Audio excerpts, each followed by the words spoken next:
بسم اللہ الرحمن الرحیم۔ السلام علیکم ہموطن گوش میں خوش آمدید۔ ہمارے چینل کو سبسکرائب کریں اور بیل آئیکن کو کلک کریں تاکہ آپ کو آنے والی ویڈیوز کی اپڈیٹ ملتی رہے۔ شکریہ۔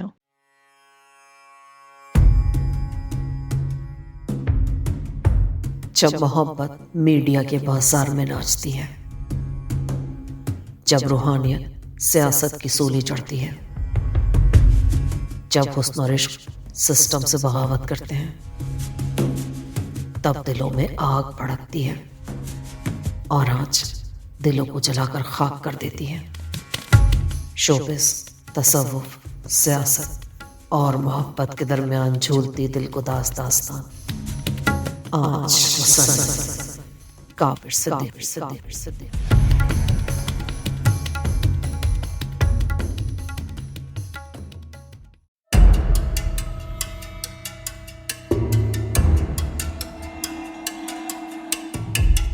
ایپیسوڈ 5۔ احمد علی اختر نے کلوز سرکٹ ٹی وی سے اس کو دیکھ لیا تھا اور اب پورچ میں کھڑا اس کا منتظر تھا۔ راحت نے گاڑی بند کی اور دروازہ کھول کے باہر نکلا۔ اس نے اگنیشن سے چابی نکالنے کی ضرورت بھی محسوس نہ کی۔ راحت کا چہرہ ستا ہوا تھا۔ احمد علی اختر نے دوسرے گارڈ کو اشارہ کیا۔ اس نے آگے بڑھ کر راحت کی گاڑی کو سنبھالا اور احمد علی اختر راحت کا ہاتھ پکڑے اندر کی طرف بڑھ گیا۔ ٹی وی لاؤنج کے ایک صوفے پر راحت جیسے گر سا گیا۔ ابھی تک احمد علی خاموش تھا۔ راحت کے آتے ہی ایک باوردی ملازم نے پانی پیش کیا اور راحت نے لمبے لمبے چند گھونٹوں میں گلاس خالی کر دیا۔ یار میرے اعصاب چٹک رہے ہیں، راحت نے کہا۔ کافی لے آؤ، احمد علی نے ملازم سے کہا۔ وہ سر کو خم دے کر باہر چلا گیا۔ احمد علی نے راحت کی طرف دیکھا۔ وہ اسی کی طرف دیکھ رہا تھا، مگر در حقیقت راحت کہیں نہیں دیکھ رہا تھا۔ اس کی آنکھیں بے جان اور بے تاثر تھیں، ان میں بے پناہ ویرانی تھی۔ احمد علی تھوڑی دیر اس کو دیکھتا رہا، پھر نرمی سے بولا، کیا ہوا؟ راحت نے دہرایا، کیا ہوا ہے؟ کس کو کیا ہوا ہے؟ تمہیں؟ تم پریشان ہو؟ ہاں۔ وہ چلی گئی؟ کون؟ احمد نے نرمی سے کہا۔ اس کو احساس ہو رہا تھا اور راحت کی حالت بتا رہی تھی کہ وہ کسی شدید جذباتی بحران سے گزر رہا ہے۔ ایسا مرحلہ بڑا نازک، بڑا صبر آزما ہوتا ہے۔ ذرا سی بے احتیاطی سے مرہم لگاتے ہوئے اگر ذرا بھی ناخن زخم سے چھو جائے تو سارا بدن درد سے جھنجھنا اٹھتا ہے۔ بڑی نرمی، بڑی ہمت چاہیے ہوتی ان زخموں کو سنبھالنے کے لیے۔ وہ چلی گئی، اسے لے گئے، بے دردی سے، بے رحمی سے۔ کون؟ ہم اسے لے آئیں گے، تم پریشان نہ ہو۔ میں نے ڈھونڈا پر وہ نہیں ملی۔ اتنے میں ملازم کافی کی ٹرالی گھسیٹ لایا۔ تم جاؤ، احمد علی نے ملازم سے کہا اور خود کافی بنانے لگا۔ لو۔ اس نے بلیک کافی کا مگ راحت کی طرف بڑھایا اور خود دوسرا مگ تھام دیا۔ راحت کے ہاتھ میں کپکپاہٹ تھی۔ تم کافی پیو راحت، پھر بات کرتے ہیں۔ راحت نے کافی کا ایک لمبا گھونٹ بھرا اور مگ سے اٹھتی ہوئی بھاپ کو دیکھنے لگا، پھر دوسرا گھونٹ لیا۔ اس دوران احمد علی اختر اس کو خاموشی سے دیکھتا رہا اور اپنی کافی کے آہستہ آہستہ گھونٹ بھرتا رہا۔ ہم مزار کی سیڑھیوں کے پاس کھڑے تھے، میں اس کو دیکھ رہا تھا، وہ مجھے دیکھ رہی تھی۔ وہ دروازہ کھول کے بیٹھنے والی تھی کہ اچانک ایک سوزوکی ہائیروف تیزی سے اس کے پاس آ کے رکی اور چار آدمی نے اسے بڑی بے دردی سے دبوچا اور گاڑی میں ڈال کر یہ چاہ وہ چاہ۔ میں کھڑا رہا، کچھ نہ کر سکا اور وہ چلی گئی۔ وہ اس کو اٹھا کے لے گئے۔ کس کی بات کر رہے ہو تم؟ کیا؟ راحت اس کے سوال سے اس بری طرح چونکا کہ اس کے ہاتھ سے کافی کا مگ چھوٹتے چھوٹتے بچا۔ احمد نے اس کے ہاتھ سے مگ لے لیا۔ راحت، تمہیں آرام کی ضرورت ہے۔ نہیں، میں کیسے آرام کروں؟ وہ اس کو لے گئے ہیں۔ کس کو؟ تم نہیں جانتے، میں شیری گل کی بات کر رہا ہوں۔ یار میری تو متا حیات ہی لوٹ گئی۔ کیا؟ احمد علی نے حیرت سے کہا۔ اسے زبردست جھٹکا لگا۔ یہ تم کیا کہہ رہے ہو؟ کون لے گا شیری گل کو؟ وہ چار تھے، وہ سوزوکی ہائیروف میں اس کو لے گئے۔ شیری گل کو اغوا کر لیا گیا؟ مگر کس نے؟ کون کر سکتا ہے ایسا؟ یہ سپر ماڈل پر ہاتھ ڈالنے کی جرت کس نے کی؟ وہ شہرت کی جن بلندیوں پر تھی وہاں اعلیٰ تعلقات ہاتھ باندھے کھڑے ہوتے ہیں۔ بڑے بڑے اعلیٰ عہدیدار اس کی جنبش ابرو کے منتظر ہوتے ہیں۔ اس کی خوشنودی کے لیے دن رات ایک کیے دینے والوں کے دعوے داروں کی ایک لمبی قطار تھی اور اس قطار میں رتبے والے، طاقت والے، زیر و زبر کرنے والے کتنے ہی تھے، تو کس میں اتنی ضرورت تھی کہ وہ شیری گل پر ہاتھ ڈالے؟ یار میں کیا کروں؟ راحت نے اسے چونکایا۔ یار راحت، اپنے آپ کو سنبھالو، جب تک تم اپنے ہوش و حواس درست نہیں کر لیتے بات کیسے آگے بڑھے گی؟ میں کیا بتاؤں؟ مجھے جو معلوم تھا تمہیں بتا دیا، اب مزید ہے کیا بتانے کے لیے؟ دیکھو شیری گل اغوا ہوئی ہے، خدا نہ خواستہ اس کی جان تو سلامت ہے نا، پھر وہ اسے نقصان نہ پہنچائے۔ نہیں، جنہوں نے شیری کو اغوا کیا ہے وہ اس کی قدر و قیمت جانتے ہوں گے، اس لیے اس کو نقصان نہیں پہنچائیں گے۔ لیکن اس کو کیوں؟ دیکھو ہمیں جلد از جلد قانون کی مدد لینا چاہیے۔ پولیس پروفیشنل انداز میں ایسے لوگوں سے نمٹتی ہے، میں اور تم اس معاملے میں نرے کورے ہیں۔ پولیس تو اپنے پچھواڑے کی واردات کا بھی پتہ نہیں لگا سکتی۔ ہاں بظاہر تم صحیح کہہ رہے ہو، لیکن جب وہ چاہتے ہیں تو پھر بھوسے کے ڈھیر سے سوئی بھی برآمد کر لیتے ہیں۔ میری بکواس،